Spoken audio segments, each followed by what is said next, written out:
there, welcome to DreamsmithTV TV and the Kelly Wagner podcast. You are watching a special summer music series. Subscribe to make sure you don't miss any installments and sign up at kellywagnerkw.com so you don't miss a thing.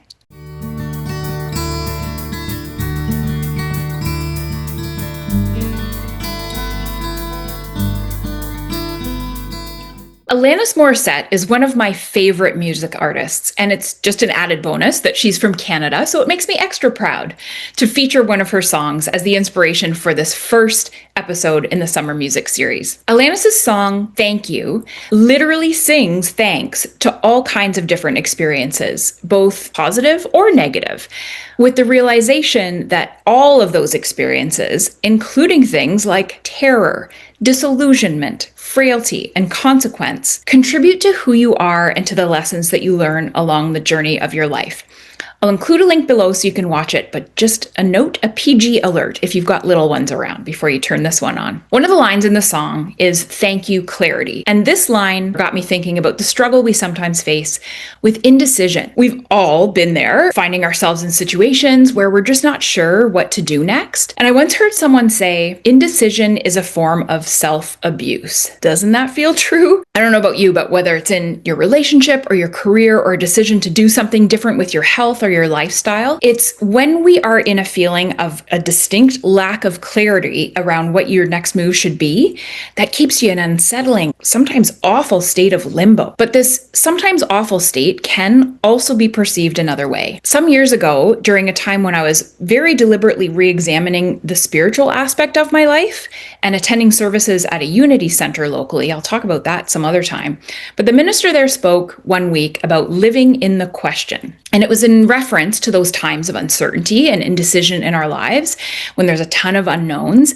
And she talked about the idea of, rather than seeing those times as a struggle, what if we welcomed them with open arms? What if instead we viewed those periods in our lives as times that are just ripe with possibility? When you're faced with a decision to make, when you set your intention to remain open to the gift that it is, it can be an opportunity to reconnect with your heart and to listen for its guidance about which path you're most inclined to take. This lets you embrace the periods of life where you're living in the question and possibly start some significant turning points that can redirect you towards your own North Star, as author Martha Beck calls it, who has a book called Finding Your Own North Star, which you can check it out. That's on my bookshelf page on my website. But that guiding light in your inner spirit, there's a part of you that knows exactly the situations and the experiences and the people that you're meant to connect with and the person that you're meant to be in order to shine your brightest. So along with the idea of finding clarity during those times of indecision,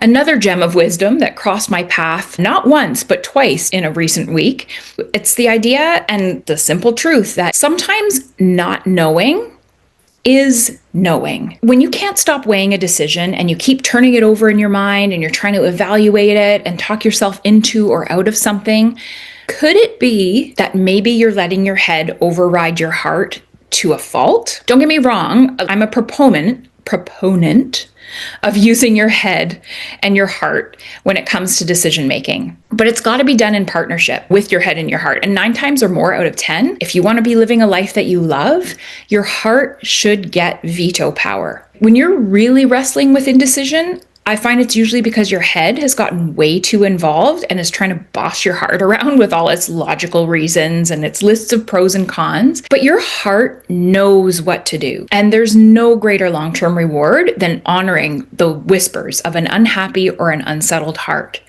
And here's a hint that I've discovered. Usually your heart becomes unhappy or unsettled when you've stopped listening to it for a while, or when your head has taken over all of the decision making in your life. If you listen, your heart will let you know when it's time to leave the unfulfilling relationship, the draining job, the self-depleting lifestyle, even when it's hard to do that thing. And by the same token, saying no to the things that drain you open up room in your life to say yes to the things that fuel you and that light you up. And there is nothing that compares to that exquisite feeling of following a happy heart. The more you get quiet enough to really listen to your heart and start to heed what it has to say, the more you'll learn to trust it. So sometimes not knowing really is knowing. So thank you. clarity. Make sure to subscribe and sign up at kellywagnerkw.com to make sure you don't miss any installments in our summer music series.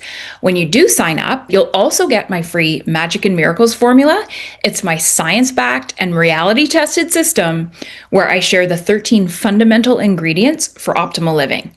Go download your free copy today, and I'll see you in the next episode. If you are ready to build the life of your dreams, check out my Dream Life Guidebook program. It's a proven step-by-step system I designed to help you get crystal clear on the life you truly want and design the roadmap to get you there. Visit kellywagnerkw.com/dreamsmith and let's forge your dreams into reality.